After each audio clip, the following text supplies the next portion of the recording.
যতক্ষণ না পর্যন্ত আমার আল্লাহ লাব্বাইক ইয়া আবদি না বলে ততক্ষণ পর্যন্ত আমি আমার সিজদা থেকে মাথা উঠাই না।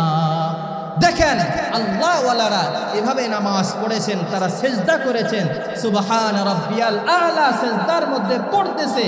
তো এই আল্লাহকে যে ডাকতেছে, আল্লাহ রাব্বুল আলামিন যতক্ষণ তাদের ডাকে সাড়া না দিচ্ছেন ততক্ষণ পর্যন্ত তারা সিজদা থেকে মাথা উঠায় না। আর আমরা নামাজের মধ্যে এদিক গেলেই একদম ইমাম সাহেব যদি ক্যারাতটা একটু লম্বা করে ফেলে তাহলে পিছন থেকে আমরা সিগন্যাল দিই, অর্থাৎ ইমাম সাহেব ক্যারাত লম্বা হয়ে গিয়েছে, তাড়াতাড়ি ক্যারাত খাটো করেন। কথা বলেন ঠিক কিনা?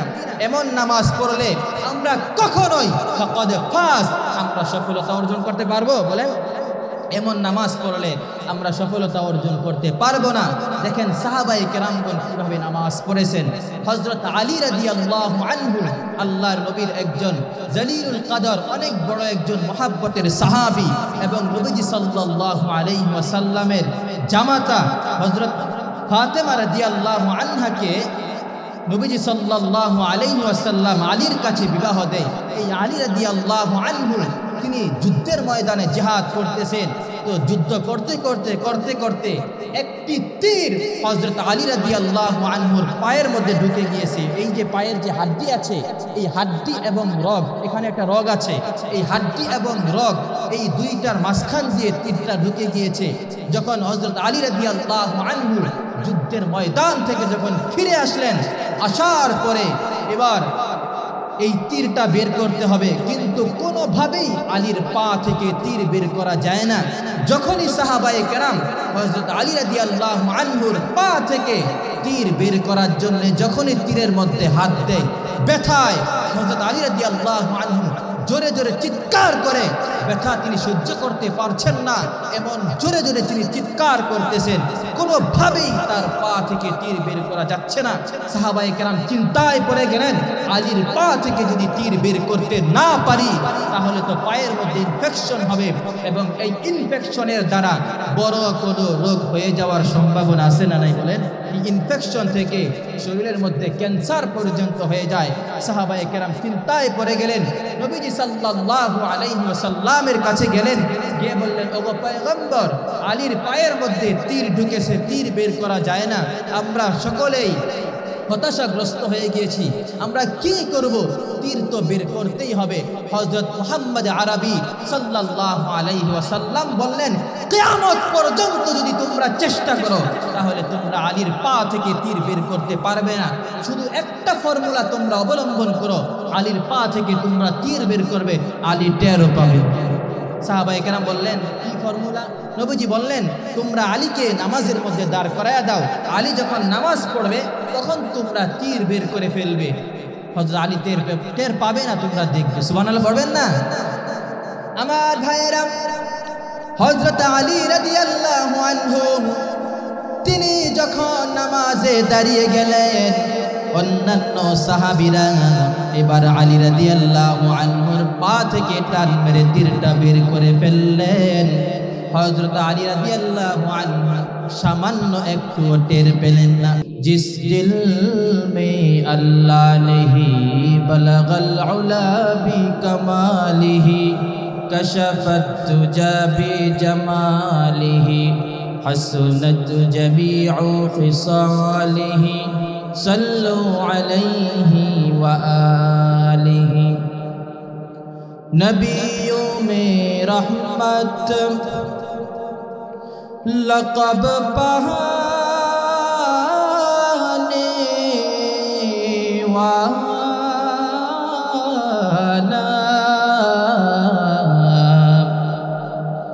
नबियों में रहमत लक़ब पाने वाला, मुरादे गरीबों का मौला बलगल उला बिकमालिही कशफत तुजा बिजमालिही हसनत जमीउ खिसालिही सल्लु अलैहि व आलिही। رب زدني علما رب يسر ولا تعسر وتمم علينا بالخير رب اشرح لي صدري ويسر لي أمري واحلل عقدة من لساني يفقه قولي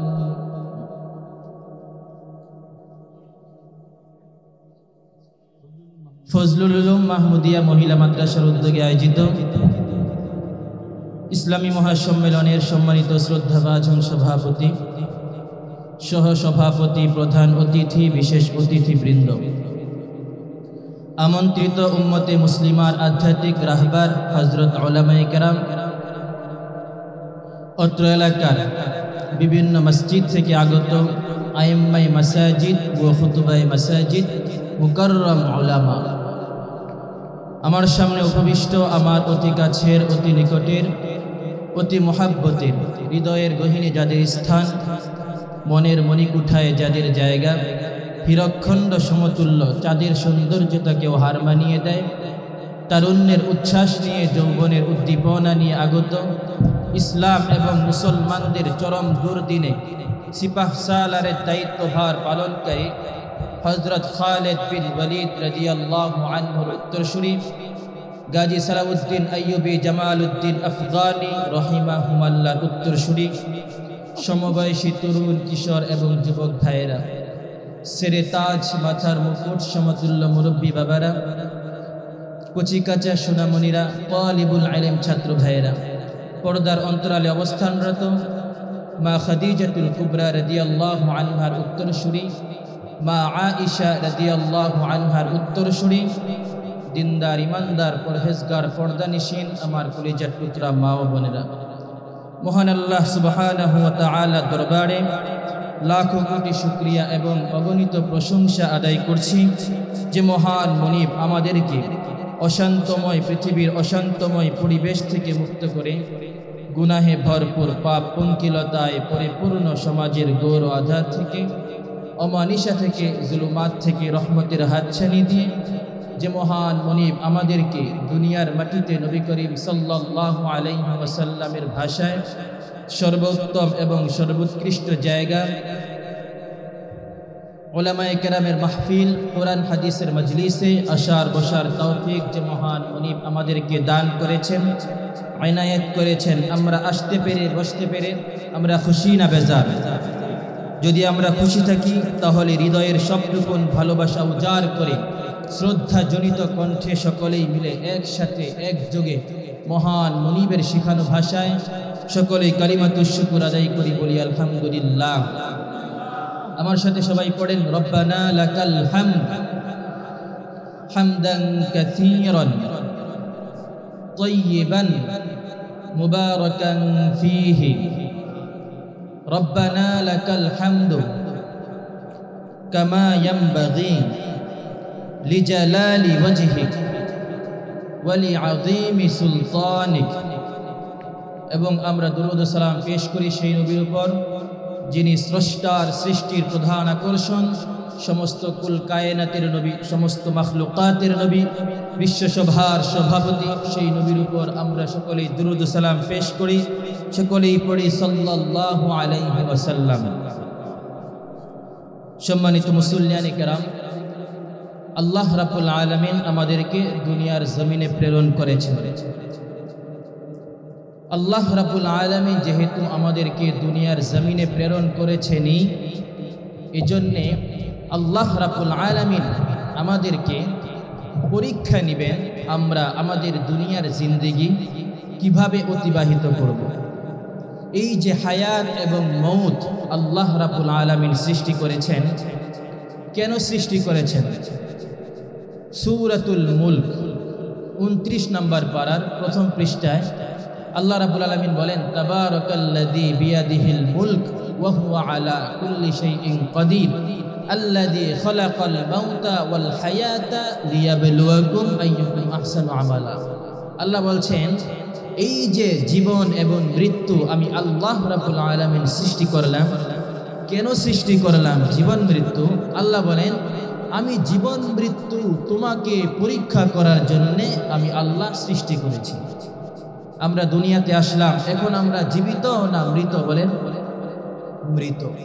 প্রত্যেকটা জিনিসের যেমন উৎপাদন হয়, আবার ওই জিনিসের মেয়াদ এক সময় উত্তীর্ণ হয়ে যায়, মেয়াদ শেষ হয়ে যায়।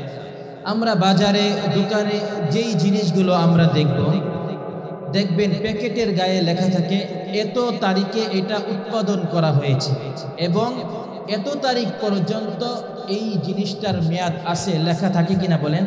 প্রত্যেকটা জিনিস, আপনি তরকারি কিনেন, আপনি এখন তো শীতকাল, ফুলকপি কিনলেন, কেনার পরে আপনি খাবেন না, ঘরে রেখে দিলেন আপনার চকির নিচে, আপনি বলেন কয়দিন থাকবে?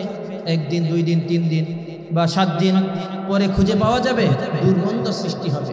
তো প্রত্যেকটা জিনিসের জীবন আছে, আবার মৃত্যু অন্ত আছে। যেমন শুরু আছে, সূচনা আছে, ঠিক তেমনি ভাবে অন্ত আছে। তো এই যে জীবন মৃত্যু আল্লাহ রাব্বুল আলামিন কেন সৃষ্টি করলেন? আল্লাহ রাব্বুল আলামিন আমাদেরকে পরীক্ষা করার জন্য সৃষ্টি করেছেন এই জীবন মৃত্যু। তো কেন আল্লাহ তাআলা পরীক্ষা করবেন? উদ্দেশ্য কি? আল্লাহ তাআলা বলেন আইয়ুকুম আহসানু আমালা, আমি পরীক্ষা করব এই জন্যে আমি আল্লাহ তোমাদের মধ্যে আমি আল্লাহ যাচাই বাছাই করব কে ভালো আমল করেছে আর কে দুনিয়াতে মন্দ আমল করেছে। এটা যাচাই বাছাই করার জন্যে আল্লাহ রাব্বুল আলামিন এই জীবন মৃত্যু আমাদেরকে দান করেছেন। কথা বলেন ঠিক কিনা? তো আল্লাহ রাব্বুল আলামিন এই যে মৃত্যুর কথা কালামে হাকিমের মাঝে 1 জায়গায় নয়, 2 জায়গায় নয়, কমপক্ষে 3 জায়গায় আল্লাহ রাব্বুল আলামিন সরাসরি মৃত্যুর কথা আল্লাহ তাআলা উল্লেখ করেছেন, আরো বেশি উল্লেখ করেছেন আল্লাহ তাআলা মৃত্যুর কথা। কিন্তু একটি আয়াত, যে আয়াতটা আমরা সকলেই জানি, কম বেশি সবাই জানি, কুল্লু নাফসিন, এই যে সকলে আমরা জানি কুল্লু নাফসিন যায়িকাতুল মাউত, প্রত্যেকটা প্রাণীকে মৃত্যুর স্বাদ আস্বাদন করতে হবে। এই আয়াতকে আল্লাহ রাব্বুল আলামিন কালামে হাকিমের মাঝে একবার উল্লেখ করলেই পারতেন, কিন্তু মহান আল্লাহ রাব্বুল আলামিন একবার 2 বার নয়, 3 বার 3 জায়গায় আল্লাহ রাব্বুল আলামিন এই আয়াত উল্লেখ করেছেন।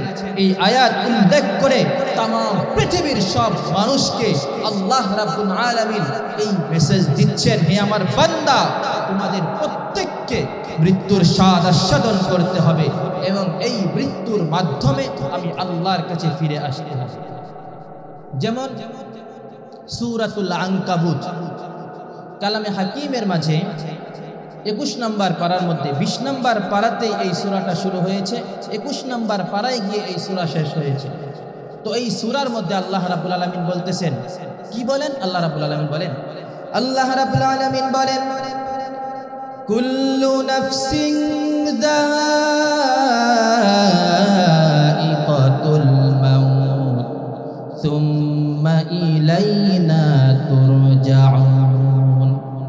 আল্লাহ রাব্বুল আলামিন বলেন, হে আমার বান্দারা, আমি আল্লাহ রাব্বুল আলামিন যেভাবে তোমাদেরকে দুনিয়াতে প্রেরণ করলাম, এই দুনিয়ার জীবনের সূচনা আছে, যেমন ভাবে এই দুনিয়ার জীবনের সূচনা আছে, দেখতে দেখতে এই জীবনটা একবার শেষ হয়ে যাবে।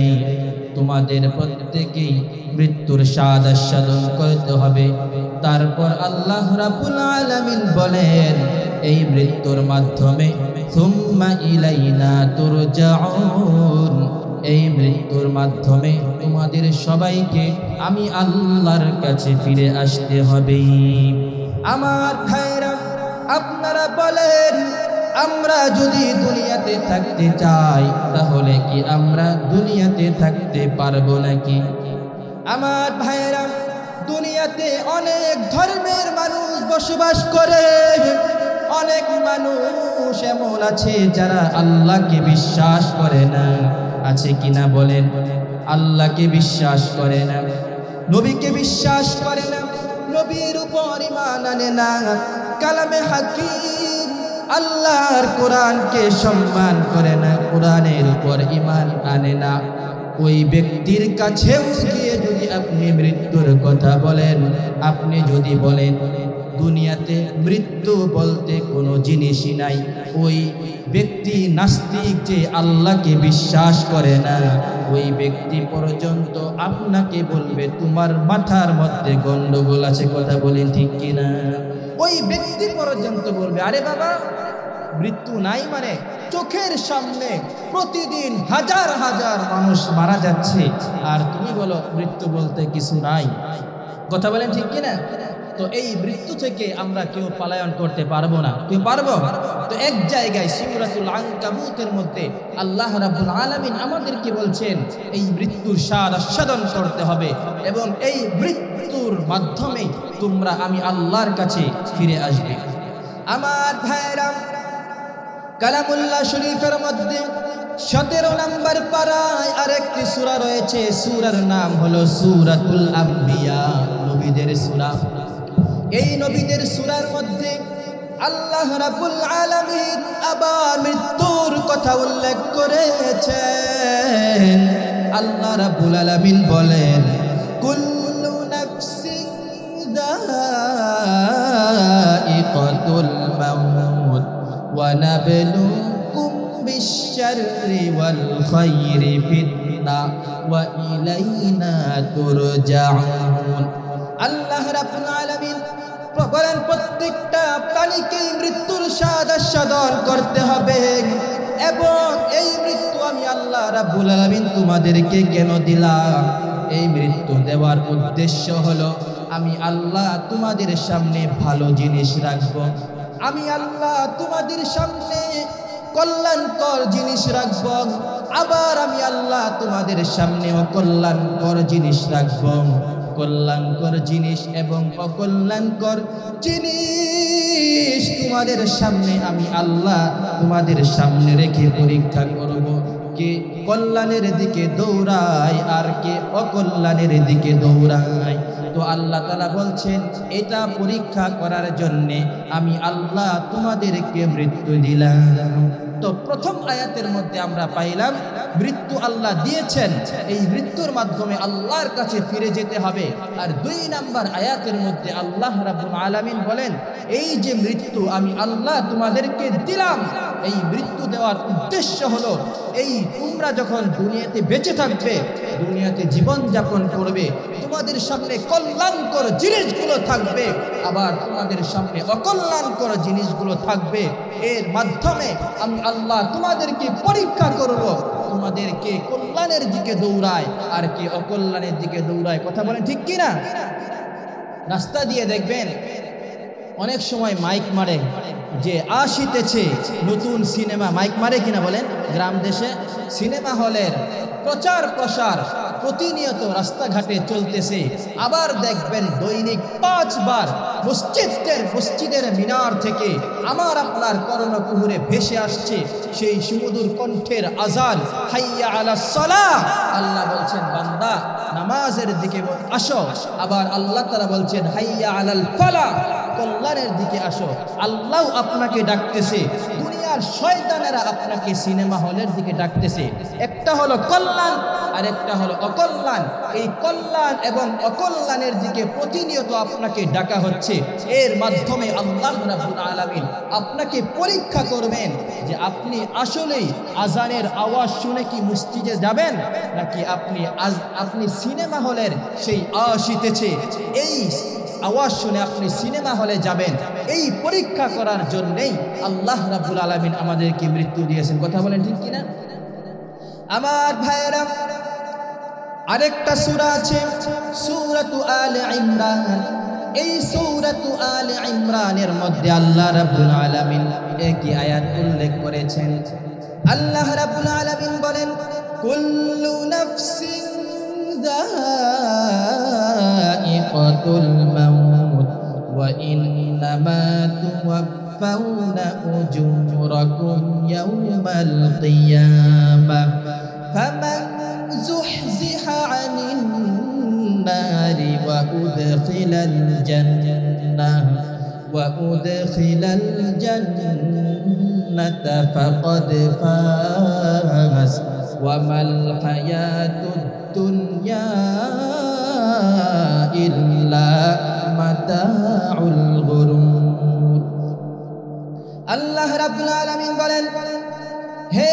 বান্দারা, আমি আল্লাহ রাব্বুল আলামিন তোমাদেরকে মৃত্যু দিলাম, মৃত্যুর মাধ্যমে তোমাদেরকে আমি আল্লাহর কাছে ফিরে আসতে হবে। তো আমি আল্লাহর কাছে তোমরা যেহেতু ফিরে আসবে, আমার ভাইয়েরা দুনিয়াতে যে যে সেক্টরে আছে প্রত্যেকেই প্রত্যেকটা সেক্টরে সফলতা অর্জন করতে চায়, কথা বলেন ঠিক কিনা?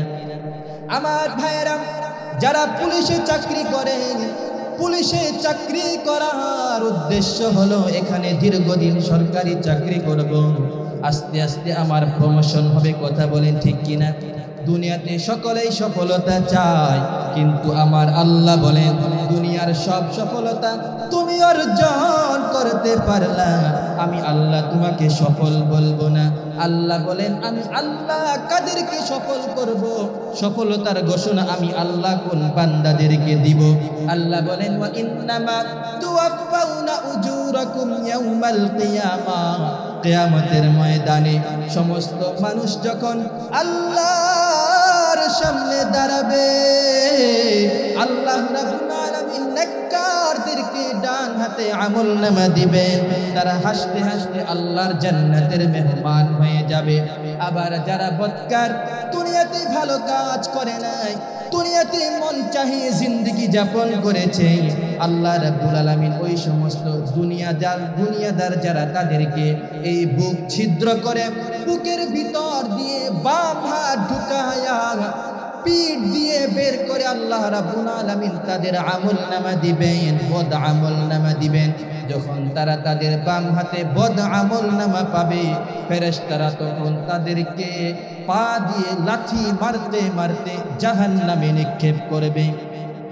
আমার ভাইয়েরা, তো আল্লাহ রাব্বুল আলামিন বলছেন ফামান যুহজিহা আনিন নারি ওয়া উদখিলাল জান্নাতা ফাকাদ ফাজ, আমি আল্লাহ কাদেরকে সফল বললাম তোমরা শুনে নাও, যারা আমি আল্লাহর আযাবের কারখানা আমলের মাধ্যমে জাহান্নাম থেকে মুক্তি পেয়ে গেল এবং তারা আমলের মাধ্যমে জান্নাত অর্জন করলো, আমি আল্লাহ বলতেছি তারাই হলো দুনিয়াতে আমার সফল কাম বান্দা। আমার ভাইরা, আপনারা সকলেই বলেন আমরা সকলেই সফলতা চাই কি চাই না? আমরা সকলেই সফলতা চাই। আল্লাহ বলছেন যদি আমি আমার নিজেকে জাহান্নাম থেকে বাঁচাতে পারি, আমি যদি আমার নিজেকে জান্নাতি বান্দা হিসেবে আমার পা থেকে একদম মাথা পর্যন্ত যদি আমি নবীর আদর্শে যদি আমি সাজাতে পারি, তাহলে আল্লাহ রাব্বুল আলামিন বলছেন আপনি সফল কাম, কথা বলেন ঠিক কিনা? দেখেন অনেক সময় এমন হয় যে আপনি যদি আপনার মাথা থেকে পা পর্যন্ত নবীর সুন্নত অনুযায়ী সাজান, এর মাধ্যমেও কিন্তু আল্লাহ রাব্বুল আলামিন আপনাকে ক্ষমা করে দিতে পারেন, কথা বলেন ঠিক কিনা? হযরত মূসা আলাইহিস সালাতু ওয়াস সালাম, আমরা সকলেই জানি হযরত মূসা আলাইহিস সালাতু ওয়াস সালামকে মারার জন্য কে দৌড়াইছিল বলেন? একটু জোরে বলেন না। আপনারা তো সকলেই ওয়াজ জানেন, আমরা একটু মুজাকারা করতেছি, তাকরার করতেছি। আল্লাহ রাব্বুল আলামিন বলেন ওয়াযাক্কির ফা ইন্না যিকরা তানফাউল মুমিনিন, তোমরা একটু মুজাকারা করো, দ্বীনের বিষয় নিয়ে, দ্বীনের আলোচনা নিয়ে একটু তোমরা তাকরার করো, পুনরাবৃত্তি করো, আলোচনা করো, এর মাধ্যমে আমাদের ঈমান তাজা হবে। তো আমরা সকলেই জানি হযরত মূসা আলাইহিস সালাতু ওয়াস সালাম সহ বনী ইসরাইলকে ফেরাউন মারার জন্য দৌড়াইছে, কথা বলেন ঠিক কিনা? কিন্তু দেখেন ফেরাউনের বাহিনী তারা কোথায় ডুবে মারা গেছে? নীল নদে মারা গেছে, কথা বলেন ঠিক কিনা? তো এই নীল নদে ফেরাউনের সমস্ত বাহিনী ডুবে মারা গিয়েছে, কিন্তু ফেরাউনের ওই বাহিনীর মধ্যে একজন লোক সে মরে নাই, সে বেঁচে গিয়েছে। কয়জন লোক? একজন লোক বেঁচে গিয়েছে। কেন বেঁচে গিয়েছে? হযরতে মূসা আলাইহিস সালাতু ওয়াস সালাম বললেন আরে তুমি মরলে না কেন, তুমি বেঁচে গেলে কেন?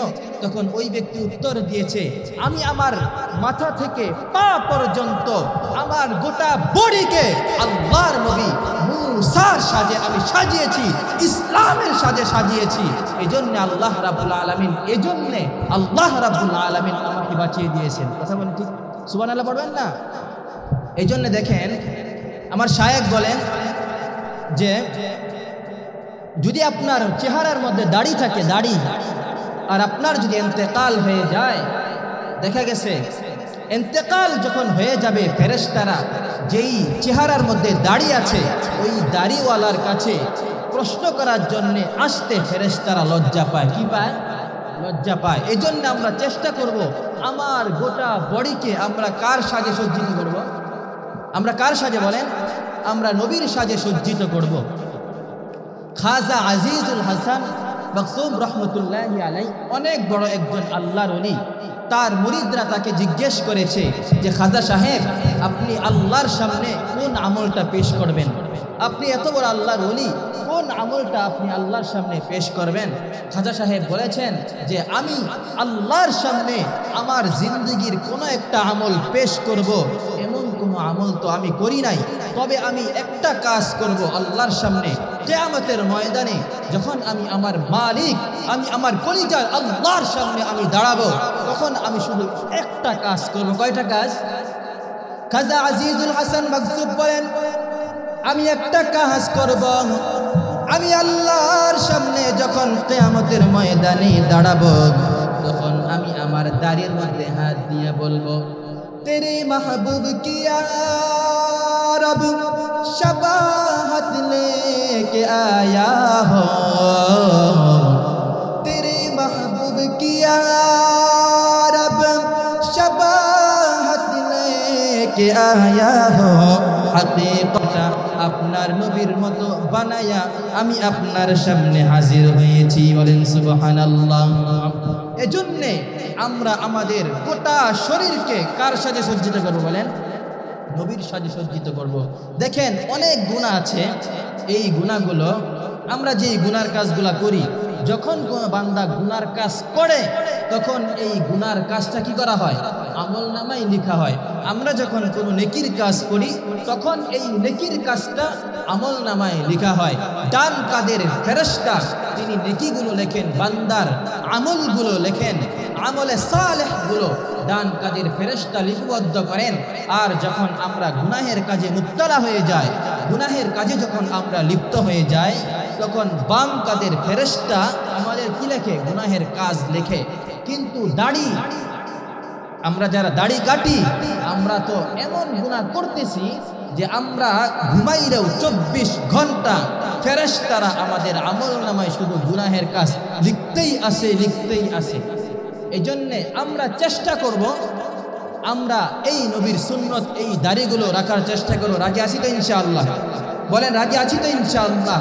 আল্লাহ রাব্বুল আলামিন পৃথিবীতে 1 থেকে 2,24,000 নবী রাসূল আল্লাহ রাব্বুল আলামিন এই জমিনে প্রেরণ করেছেন।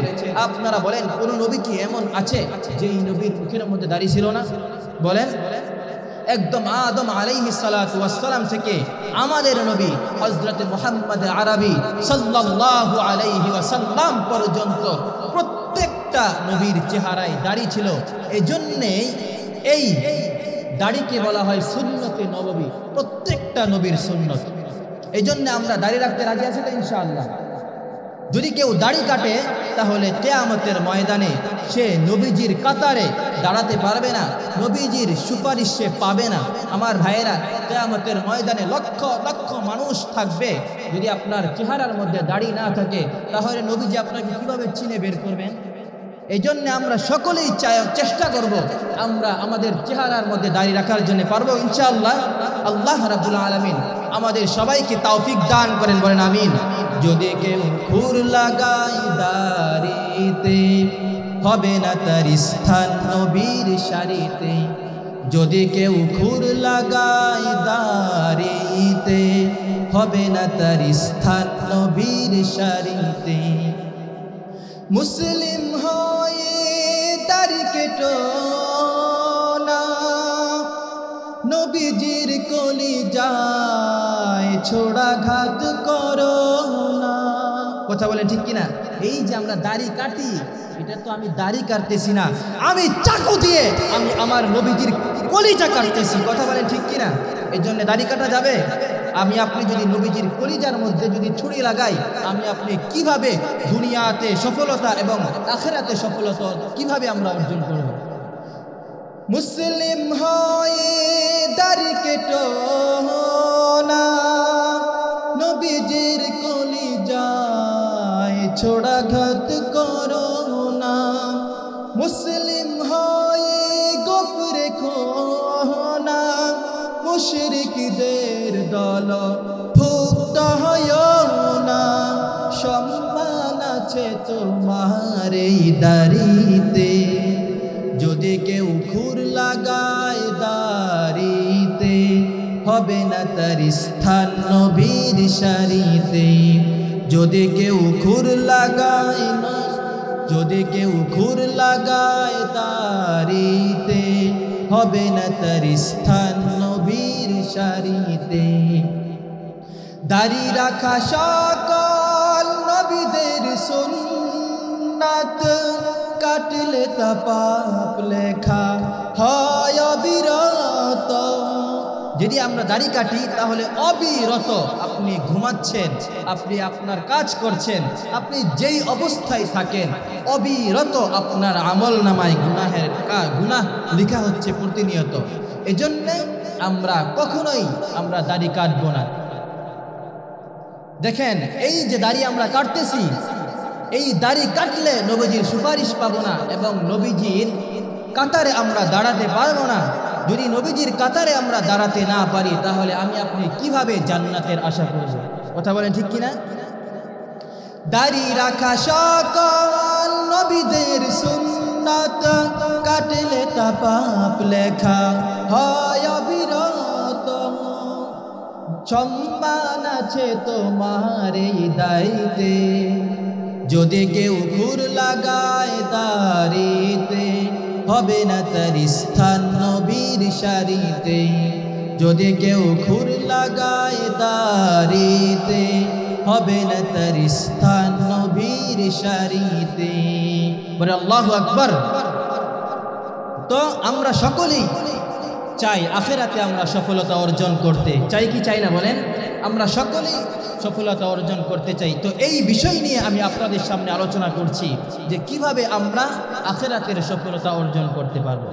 আমার ভাইয়েরা, আল্লাহ রাব্বুল আলামিন বলেন, قد أفلح المؤمنون الذين هم في صلاتهم خاشعون। আল্লাহ রাব্বুল আলামিন বলেন, হে আমার বান্দারা, তোমরা যদি আখিরাতে সফলতা অর্জন করতে চাও, সফল মুমিন যদি তোমরা হতে চাও, তাহলে তোমাদের এক নাম্বার কাজ করতে হবে, নামাজ পড়তে হবে। কারণ নামাজ ছাড়া আপনি সফলতা অর্জন করতে পারবেন না। আল্লাহ রাব্বুল আলামিন বলেন, তুমি যখন নামাজ পড়বে, খুশু খুজুর সাথে নামাজ পড়বে, খুশু খুজুর সাথে আমি আল্লাহর জন্য যদি তুমি নামাজ পড়তে পারো, তাহলে তুমি সফলতা অর্জন করতে পারবে। আমার ভাইয়েরা, আমরা যখন নামাজের মধ্যে দাঁড়ায়া যাই, দুনিয়ার ব্যাংক ব্যালেন্স, দুনিয়ার অন্যান্য আসবাবপত্র নিয়ে আমরা টেনশন করি, চিন্তা ভাবনা করি নামাজের মধ্যে। আমার ভাইয়েরা, নামাজ যখন পড়বো আল্লাহর জন্যই নামাজ পড়তে হবে। নামাজের মাধ্যমে আমরা আল্লাহর দিদার অর্জন করব। আমরা নামাজ যখন পড়ব, দুনিয়ার কোনো চিন্তা চেতনা আমাদের মস্তিষ্কের মধ্যে ঢুকানো যাবে না। এই জন্যে আল্লাহ রাব্বুল আলামিন বলেন, আল্লাযীনা হুম ফি সলাতিহিম খাশিউন। হে আমার বান্দারা, যখন তোমরা নামাজ পড়বে, তখন তোমরা আমি আল্লাহর সন্তুষ্টির জন্যই তোমরা নামাজ পড়বে। আমার ভাইরা, হাদিস শরীফের মধ্যে নবীজি সাল্লাল্লাহু আলাইহি ওয়াসাল্লাম বলেন, হে আমার উম্মতেরা, তোমরা যখন ইবাদত করবে, ইবাদত তোমরা কিভাবে করবে? নবীজি বলেন, আনতা আবুদাল্লাহ কাআন্নাকা তারাহু ফাইন লাম তাকুন তারাহু ফাইন্নাহু ইয়ারাক। নবীজি সাল্লাল্লাহু আলাইহি ওয়াসাল্লাম বলেন, ইবাদতের জন্য যখন তুমি আল্লাহর সামনে দাঁড়িয়ে যাবে, তুমি অন্তরের মধ্যে এটা আনবে, আমি আল্লাহ রাব্বুল আলামিনকে দেখে দেখে ইবাদত বন্দেগী করতেছি। আমার ভাইয়েরা, নবীজি বলেন, যদি তোমার অন্তরের মধ্যে এটা না আসে, আমি আল্লাহকে দেখে দেখে ইবাদত করতেছি, তাহলে কমপক্ষে তুমি এটা ভাববে, আমি আল্লাহকে যদিও দেখতেছি না, কিন্তু আমার আল্লাহ আমাকে দেখতেছেন। কথা বলেন ঠিক কিনা? আমার ভাইয়েরা, আজকে আমাদের নামাজ আর আল্লাহ ওয়ালাদের নামাজ এক না, আমাদের নামাজ আর সাহাবায়ে কেরামের নামাজ এক না। আমাদের নামাজ নবীদের নামাজ কিন্তু এক না। আমাদের আকাবিরগণ বুজুর্গগণ এভাবে নামাজ পড়েছেন। আমরা যখন সেজদায় যাই, সেজদায় যাওয়ার পরে বেশি থেকে বেশি 30 সেকেন্ড সেজদা করে আমরা উঠে যাই। কিন্তু এমনও কিছু আল্লাহর বান্দা দুনিয়া থেকে অতিবাহিত হয়েছে, তারা যখন সেজদায় যেতেন, এক সেজদার মধ্যে 1 থেকে 2 ঘন্টা, 2 ঘন্টা থেকে 2.5 ঘন্টা সময় তারা একটা সেজদার মধ্যে কাটিয়ে দিতেন। একটু শব্দ হযরত আলী মুখ দিয়ে উচ্চারণ করলেন না। সাহাবায়ে কেরাম পেরেশান হয়ে গেলেন, কি ব্যাপার? এবার হযরত আলী রাদিয়াল্লাহু আনহু তিনি যখন নামাজ শেষ করলেন, সাহাবায়ে কেরাম সামনে বসে গেলেন। বসে যাওয়ার পরে বলতেছে, ও আলী, আপনি নামাজের আগে আমরা আপনার পা থেকে তীরটা বের করব, কিন্তু কোনোভাবে তীরটা বের করতে পারলাম না। কিন্তু আপনি যখন নামাজের মধ্যে দাঁড়ায়া গেলেন, তীরটা টান মেরে বের করে ফেললাম, আপনি সামান্য একটু টের পেলেন না। ও আলী, আপনি বলেন, আপনি নামাজের মধ্যে দাঁড়ায়া কি মজা পান? হযরত আলী রাদিয়াল্লাহু আনহু বললেন, ও আল্লাহর নবীর সাহাবীগণ, আমি যখন নামাজের মধ্যে দাঁড়ায়া যাই, তখন আমি দেখতে পারি আমার আল্লাহ তার কুদরতি দুটো হাত আমি আলীর সামনে এভাবে ধরে আছে, আর বলতে থাকে, হে আলী, আমি আমার কুদরতি হাত তোমার সামনে পেশ করলাম, হে আলী, তুমি আমার কোলের মধ্যে উঠে যাও। এবং আলী বলেন, আমি যখন নামাজের মধ্যে দাঁড়ায়া যাই, আমি জান্নাতের দিকে দেখতে থাকি। জান্নাতের মধ্যে হুরে গেলমানরা দৌড়াদৌড়ি করতেছে। কোন হুর বলতেছে, আলী আমার, আবার কোন হুর বলতেছে, আলী তোমার না, আলী আমার। দেখেন সাহাবায়ে কেরাম এমন ভাবে নামাজ পড়েছেন, নামাজের মধ্যে কি মজা পেয়েছেন। আমার ভাইয়েরা, নামাজের মধ্যে যদি আপনি মজা পেতে চান, তাহলে আপনাকে আপনার ঈমানটা নবায়ন করতে হবে, আপনার ঈমানটা শক্তিশালী করতে হবে। আপনার ঈমান যত শক্তিশালী হবে, ঈমানের পাওয়ার যত বেশি হবে, আপনি আমল করে তত বেশি মজা পাবেন। আমার ভাইয়েরা, এজন্য আমাদের ঈমান যেন বেড়ে যায়, সেই অনুযায়ী আমাদের কাজ করতে হবে। হারাম কাজের দিকে আমাদের যাওয়া যাবে না, সুদ খাওয়া যাবে না, ঘুষ খাওয়া যাবে না, জিনা ব্যভিচার করা যাবে না, গুনাহের কোনো কাজ করা যাবে না। নবীজি সাল্লাল্লাহু আলাইহি ওয়াসাল্লাম বলেন, আমার কোন উম্মত যখন একটা গুনাহের কাজ করে, তখন তার অন্তরের মধ্যে একটা কালো দাগ পড়ে যায়। আবার যখন আরেকটা গুনাহের কাজ করে, তখন আরেকটা কালো দাগ পড়ে যায়। আপনি আমি চিন্তা করি, আপনারা একটু চিন্তা করেন, আমি আর আপনি প্রতিদিন কত গুনাহ আমরা করতেছি, কথা বলেন ঠিক কিনা? প্রতিনিয়ত আমরা গুনার মধ্যে মুবতালা আছি। অথচ নবীজি বলতেছেন, এই যে আমরা গুনাহ করি, অন্তরের মধ্যে একের পর এক কালো দাগ পড়ে। যদি অন্তরের মধ্যে একের পর এক কালো দাগ পড়তে থাকে, তাহলে এই অন্তর কি আর সাদা থাকার কথা? বলেন, সাদা থাকার কথা? এই অন্তর যখন একেবারে কালো হয়ে যায়, তখন আমাদের ইবাদত করতে মনে চায় না। আমরা তো মসজিদে 5 ওয়াক্ত নামাজ আমরা মসজিদে গিয়ে পড়ি না। দেখেন, শুক্রবার দিন যেই পরিমাণ মসজিদে মুসল্লি হয়, আপনারা বলেন ফজরের নামাজে কি এই পরিমাণ মুসল্লি হয়? একটু আওয়াজ করে বলেন, হয়? এজন্য আমি সব জায়গায় বলি, আমি বলি মসজিদ বড় করার কোনো প্রয়োজন নাই। মসজিদ 1 তলা, 2 তলা, 3 তলা, 5 তলা, 10 তলা মসজিদ করার কোনো প্রয়োজন নাই। আপনি দেখেন আপনার এলাকার, আপনার মহল্লার মসজিদে ফজরের নামাজে কি পরিমাণ মুসল্লি হয়, সেই অনুযায়ী আপনি আপনার মসজিদকে নির্মাণ করবেন। করবেন। কথা বলেন ঠিক কিনা? ফজরের নামাজে কি পরিমাণ মুসল্লি হয়, ফজরের মুসল্লি দেখে আপনি আপনার মসজিদের আয়তন বড় করবেন। জুমার দিন কি পরিমাণ মুসল্লি হয় এটা আপনার দেখার কি নাই, কোনো প্রয়োজন নাই।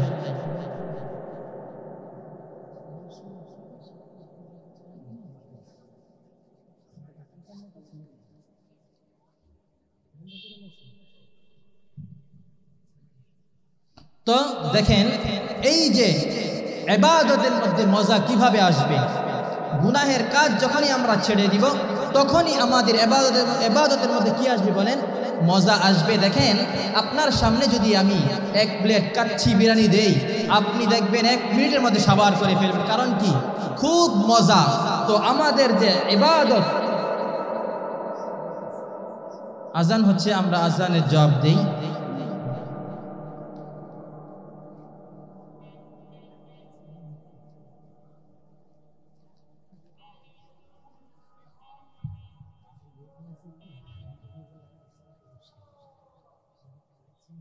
কিনা আমার ভাইরা, তো আমাদের ঈমানকে তাজা করতে হবে।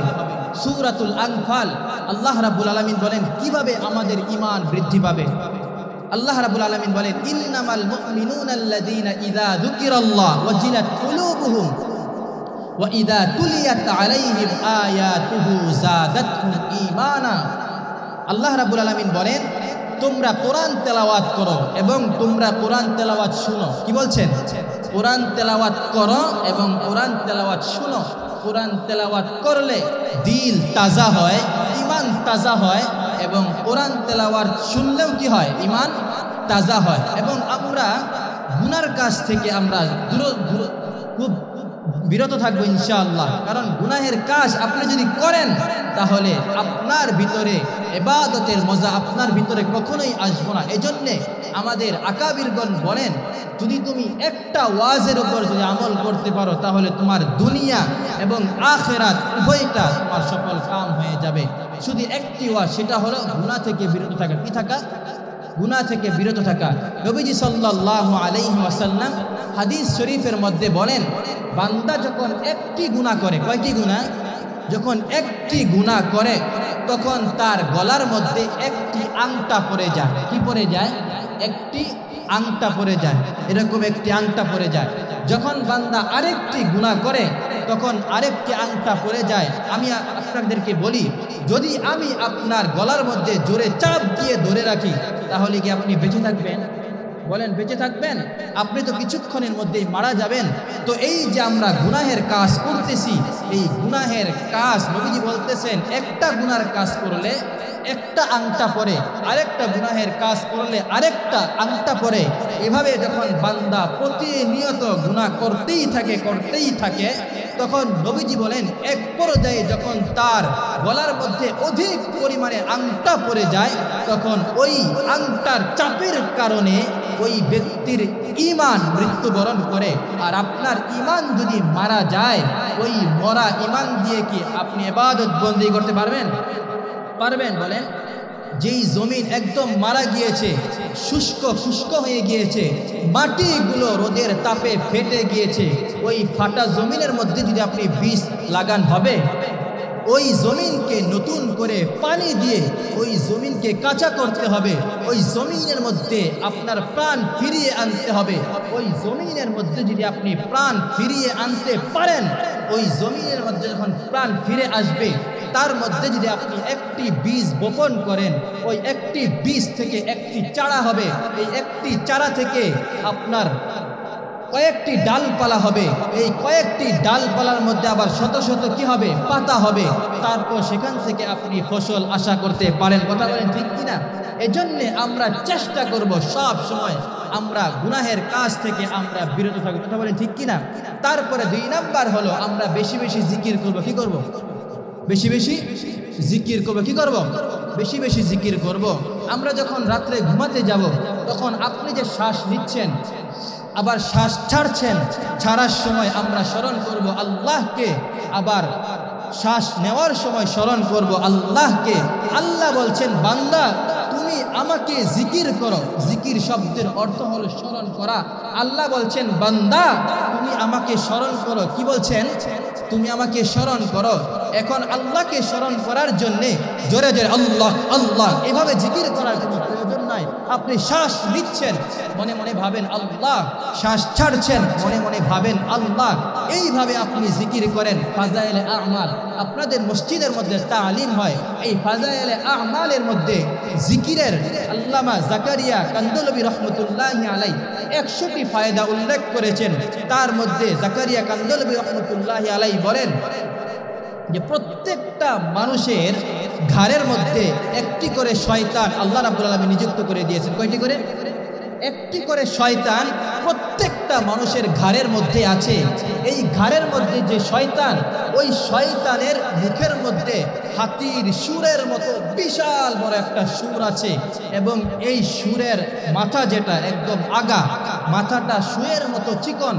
এই সুয়ের মতো চিকন সুর দিয়ে এই শয়তান প্রতিনিয়ত বান্দার কলবের মধ্যে ইনজেকশন করতে থাকে। করলে কি হয়? ওই ব্যক্তি বিভিন্ন গুনাহের কাজের মধ্যে লিপ্ত হয়ে যায়। তো জাকারিয়া কান্দলবী রহমতুল্লাহি আলাইহি বলেন যে হে বান্দারা, হে আল্লাহর বান্দারা, নবীর উম্মতেরা, তোমরা প্রতিনিয়ত আল্লাহকে স্মরণ করো। আমরা যদি আল্লাহর জিকির করতে পারি, তখন এই শয়তান, যে শয়তান আমাদের ঘাড়ের মধ্যে অবস্থান করতেছে, এই শয়তান কোনোভাবেই আমাদের অন্তরের মধ্যে গুনাহের নাপাকি পুশ করতে পারবে না।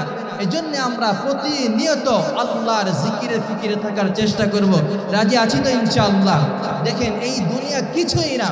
আমার যদি এখন মৃত্যু হয়ে যায়, কালকে এই সময় হওয়ার আগেই, বিশেষ করে বা বেশি হলে আপনাকে জোহর পর্যন্ত, আসর পর্যন্ত জমিনের উপরে রাখবে, কিন্তু আসরের নামাজ পড়ে কিংবা কালকে সকাল 10টায় কিংবা জোহরের নামাজ পড়ে আপনাকে কবর দিয়ে চলে আসবে। আপনার আত্মীয় স্বজন আর খোঁজ খবর নিবে না, আপনার কবরে কি হচ্ছে খোঁজ খবর নিবে না। সেই কবরের মধ্যে যেই সঙ্গীগুলো আমাদের প্রয়োজন, তার মধ্যে একটা হলো কোরআন আর একটা হলো আল্লাহর জিকির। এই সঙ্গীগুলো আমাদের প্রয়োজন আছে না নাই বলেন? এই জন্য 24টা ঘন্টা আমরা আল্লাহর জিকিরে ফিকিরে থাকবো। অনেকে আছেন রিক্সা চালান, আমরা যখন রিক্সা চালাবো তখনও আমরা জিকিরে ফিকিরে থাকবো। এর জন্য জোরে জোরে আল্লাহর নাম, আল্লাহ আল্লাহ জিকির করতে হবে না। আপনি আস্তে আস্তে আপনি জিহ্বা লড়ায়া আল্লাহর জিকির করবেন। প্রতিনিয়ত আপনি আল্লাহর জিকির করবেন। তার মধ্যে আরেকটা আমল হলো, আমরা দৈনিক কম পক্ষে 100 বার ইস্তিগফার করব। কি করব? 100 বার আস্তাগফিরুল্লাহ আস্তাগফিরুল্লাহ। এই ইস্তিগফারের অনেক ফজিলত। আল্লাহ রাব্বুল আলামিন যেই কুরসির মধ্যে বসা, যে আরশের মধ্যে বসা, এই আরশটা 8 জন ফেরেশতা পাহারা দিচ্ছে। এই 8 জন ফেরেশতা দুনিয়ার ওই সমস্ত বান্দাদের জন্য আল্লাহর কাছে দোয়া করে যারা ইস্তিগফার করে। নবীজি সাল্লাল্লাহু আলাইহি ওয়াসাল্লামের জীবনে কোনো গুনাহ নাই, তবুও নবীজি সাল্লাল্লাহু আলাইহি ওয়াসাল্লাম কোনো বর্ণনায় 70 বার, কোনো বর্ণনায় 100 বার নবীজি সাল্লাল্লাহু আলাইহি ওয়াসাল্লাম ইস্তিগফার পাঠ করতেন। আল্লাহ রাব্বুল আলামিন যেই কথাগুলো বললাম, অগোছালো কথা, এই কথাগুলোর উপর আমাদের প্রত্যেককে আল্লাহ রাব্বুল আলামিন আমল করার তৌফিক দান করেন, বলেন আমিন। ওয়া আখিরু দাওয়ানা আলহামদুলিল্লাহি রাব্বিল আলামিন। আসসালামু আলাইকুম ওয়া রাহমাতুল্লাহি ওয়া বারাকাতুহু।